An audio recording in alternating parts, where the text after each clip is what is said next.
crucial years after he was sent to the gallows as a convicted murderer and rapist, the Daily Mail announced this morning that James Hanratty died a guilty man. The argument that he was the victim of a miscarriage of justice has raged for decades, enlisting the support of everyone from politicians and journalists to John Lennon. Now, this morning's paper tells us DNA taken from the exhumed body of Hanratty has been found to match that on clothing found at the scene of the crime. But does that prove he was guilty?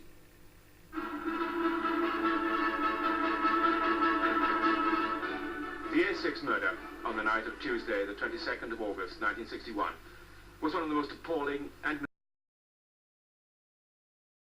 mysterious of the century. James Hanratty became a cause célèbre when he was hanged for the murder of Michael Gregston, a scientist, and the rape of his 22-year-old mistress, Valerie Story. She was shot several times and left for dead, and it was her memory of her attacker's voice which helped to convict Hanratty. Hanratty had claimed that he was 250 miles from the scene of the crime at the time of the murder. Ever since his death, Hanratty's family had insisted he was innocent. They were pleased at the decision to send the case back to the appeal court, but their hopes were dashed when DNA tests in July last year found a match between samples taken from Hanratty family members and traces of DNA found at the scene of the crime. Today's findings match DNA taken directly from Hanratty's exhumed body, his teeth to be precise, to that found at the murder scene. There is now only a 1 in 2.5 million chance that the DNA at the scene of the crime could have come from someone other than Hanratty. But his lawyer is still not convinced that DNA testing proves Hanratty's guilt beyond any doubt. Possibility that a person who handled some of the items handled the other items as well. So possibility of contamination certainly exists. And you've got to remember that when we talk about DNA samples, we're talking about really minute quantities, invisible to the naked eye. We know that DNA can be picked up on the fingers or can pass very easily from one item to another. Even forensic scientists admit that for all the apparent conclusiveness, uncertainty can creep in. Innocent transfer is simply when a body fluid or a blood stain or a hair, for instance, has come into contact at the crime scene or on the clothing of a victim in a completely innocent way. If two people do know each other, and one of them is accused of some sort of crime involving the second person, well, inevitably you'll have some sort of transfer of samples at some point. What DNA profiling does is it shows that this particular sample has a high probability of coming from this particular person. As and when it got there is another matter. But DNA testing has become widely used in criminal cases, believed to be the magic bullet that will conclusively prove innocent or guilt. A national database which was set up in 1995 to hold and analyse samples from criminal suspects or from the scene of a crime holds over 1 million DNA samples. Each week the police send in about 8,000 criminal justice samples. There is now a 40% chance of a sample found at a crime scene being matched to a name on the database.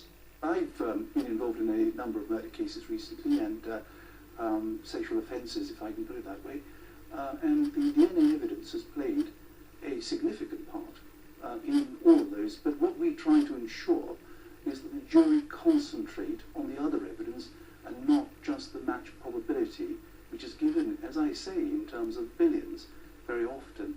What the jury must not do is equate match probability, i.e. 1 billion to 1 equals guilt.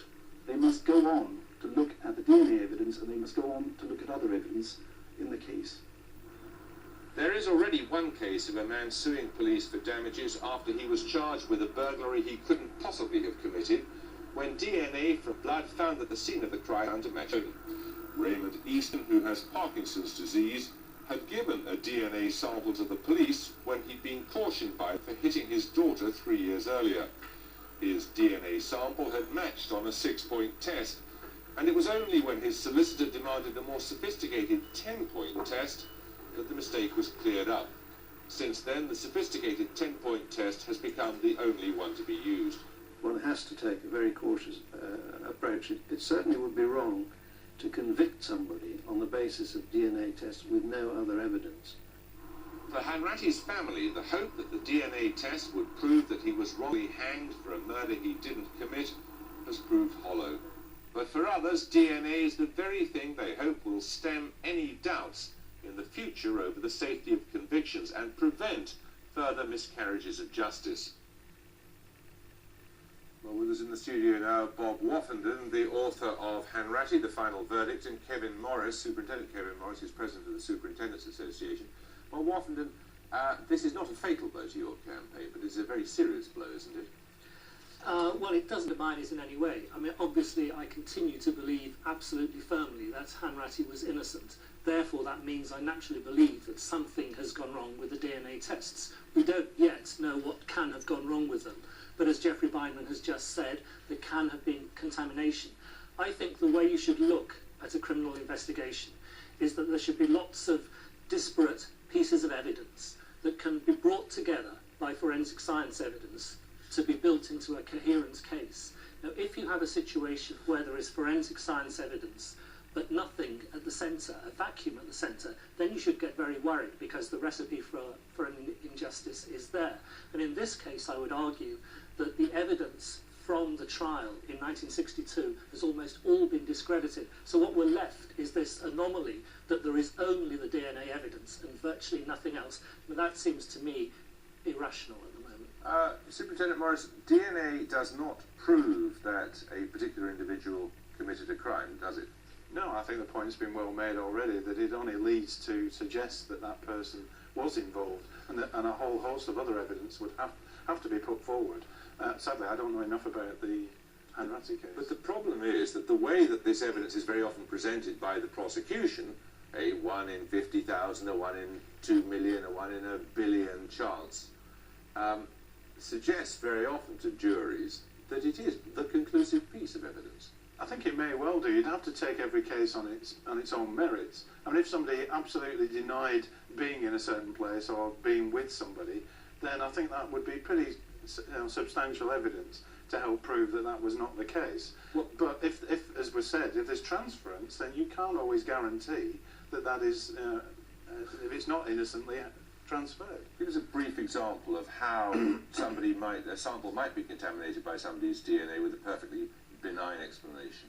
Well, there is one extraordinary case at the moment. It's called the Merrick Rogers case, which is in Canterbury. And what happened in that case was that Merrick Rogers spent an evening with a girl who wasn't his girlfriend, she was just an old friend. So at the end of the evening, he kissed her goodnight. It was a hot summer evening. He then walked away. She walked across the park and sadly was murdered on her way home. And on the basis that his DNA was found on her body, presumably from that kiss, he is now serving a life sentence. But the point is, he had absolutely no motive to have murdered her. He had no criminal background, nothing violent in his history at all. Furthermore, there was CCTV footage to show that he was walking in the opposite direction. There were also a host of statements from witnesses identifying a man seen with this girl who did not match him. But the point is, this is an example of where DNA has overthrown common sense, and that's what we need to remember. Well, we can't get into the details of that case because we haven't examined it ourselves, of course, but it's an interesting case, an interesting example, that isn't it? Well, of course it is, yes. I mean, but I would hope that certainly the judges would be able to sum up sufficiently and warn juries about the problem of relying on just one piece of evidence. It'd be a terrible temptation for the police as well, though, mustn't there? That if a crime is committed and you get some sort of DNA sample, the first thing you would do would be to go and trawl the DNA database to see if it threw up any names. Well, the problem with that is it's very expensive to do just that, and unless it was something as serious as a murder or a rape, we were pretty unlikely to do that. We would usually have a suspect in mind first to give the forensic scientists at least an even chance of picking out the matches that are available. And there are a million. If they have to trawl all of them, the cost would be enormous.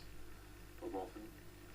Well, DNA is obviously a wonderful investigative tool in criminal casework, but it should be used properly, I think, and it should be used in the context of everything else, as we both agree.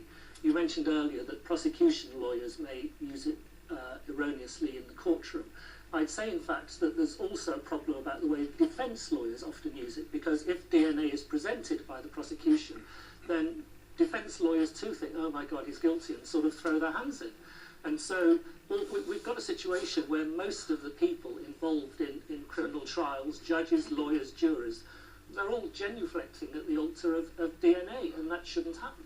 So the key point here, well, you would agree, would you, that the headline, Hanratty guilty, is not what is proved by the discovery that the d.n.a matched? I haven't read all the details, and I don't think the paper have either, but it does tend to suggest that there was an involvement, and that's not enough in this day and age to prove he was guilty. All right, thank you both very much.